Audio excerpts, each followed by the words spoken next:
politics of it were that they weren't going to explode a bomb while we were there.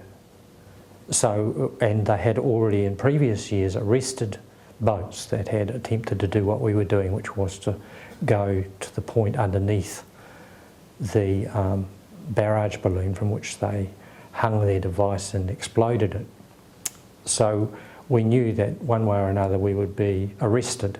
My concern, of course, was that when the French military boarded the vessel free, that the film that I'd shot would be confiscated and stolen, and sure enough that was in fact the case. But having anticipated that, and to my surprise, I wasn't prevented from filming during the time that the commandos were boarding the boat or taking it over, and for I suppose an hour or two afterwards there was no attempt to stop me from filming.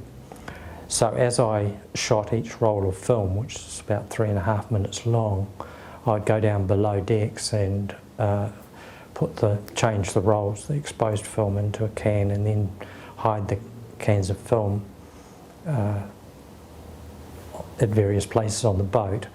And then when we were finally taken off the boat, I put some decoy rolls of film around, hidden not so thoroughly, in some sleeping bags and things like that, so that the military, when they searched the vessel, would find them rather than the other film that I'd shot. And in fact the decoy worked.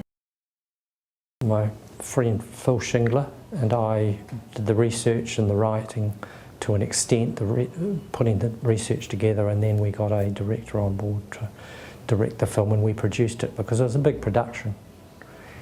It was the only film which I've been involved in which has had what you would call normal establishment funding. That we got a grant from, or investment from the Film Commission, from New Zealand On Air, and from TVNZ, and from Channel 4 in the UK. And so we had a proper budget. The various leaders around the South Pacific who we interviewed, and even Bob Hawke, the Prime Minister of Australia at the time, agreed to it because they saw it as something that they'd been involved in that was a successful piece of politics, and so being involved in a film which showed them being successful and doing something good in the world was something they wanted to be associated with and support.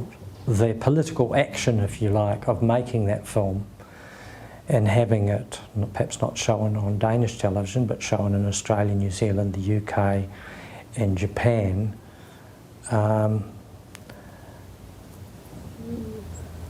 the action was successful. The project was a success. The story that we told was perhaps as important today as it was back then.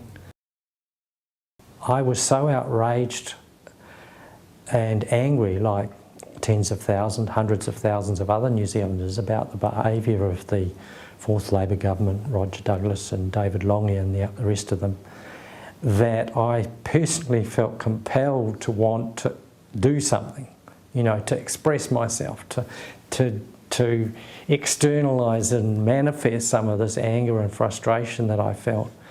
And so I began that project in 1988, which of course was the year that they announced that they were going to privatise so many of our state-owned assets. The film still gets much used today, which I guess is a tribute to its truthfulness, I would like to think anyway, as well as perhaps its, you know, its engaging qualities as a film, as a documentary. So it's still used in universities every year by, in politics departments and other departments. Even the English department at Otago University, their first year students, the main use of the film these days is actually for first year university students come in and their lecturer wants to explain to them how the world we live in came to be the way it is, and they look at someone else's country or parts of it. The logic was very, very simple.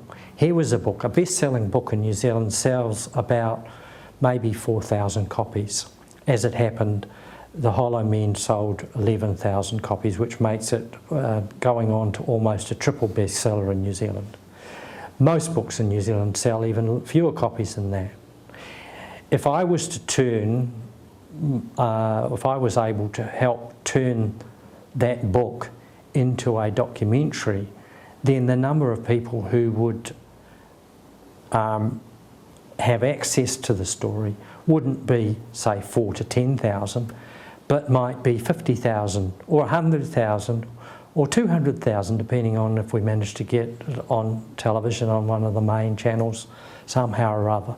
And so the project really was, let's turn this book into a film because that will make the book more effective. And I think we achieved that, even though we didn't get it on mainstream television. We got it on Māori television, but Māori television did show it at prime time on a Saturday night, and so it probably got, I don't know, 30 or 40,000 viewers, perhaps. Probably the total number of people that have seen The Hollow Men, probably now over 50,000 people, as opposed to 11,000 people that bought the book. The challenge was to make it a film that people would want to watch, and of course the basis of the book and the story is all these leaked emails. So the question was, how on earth do we turn these emails into something that will look okay on the screen? How do we use the emails in order to tell that story? Because we felt that we needed to use the emails because that was the hard facts. They were the facts on which the whole book was premised. The other challenge was that some of the people who were main characters in the story preferred not to be seen at all. They were the backroom political operators, the Crosby Texters of this world, and so representing them on screen was a bit of a problem as well. And we ended up with inventing a few techniques which weren't original or anything, in order to make the film have a bit of go forward, and we used different voices of actors to voice the emails, and we put some of the emails up on screen, but you can't expect the audience, any audience, to sit there and read stuff. It's got to have drama. The question to be explored in an historical sense was to explore why it was, what it was about our political institutions which have meant that we as a nation have been incapable of addressing the biggest issue of our times, climate change. And the film succeeds in answering that, very depressingly, but it does answer that. And it comes, as the film explains, it really comes down to a failure of the political system under which we operate, the type of democracy which we have. The audiences for Hot Air have been very small, partly because it's such a depressing story, I think.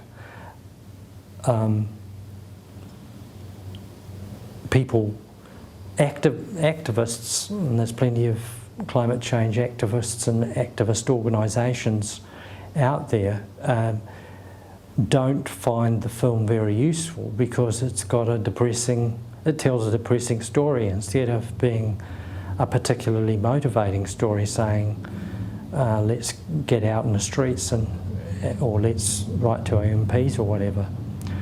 However, I think that it's just as important to explain exactly the lay of the land politically, because even if that is depressing, because if we know that it's a very steep hill that we have to climb, then we will think about how best to climb it.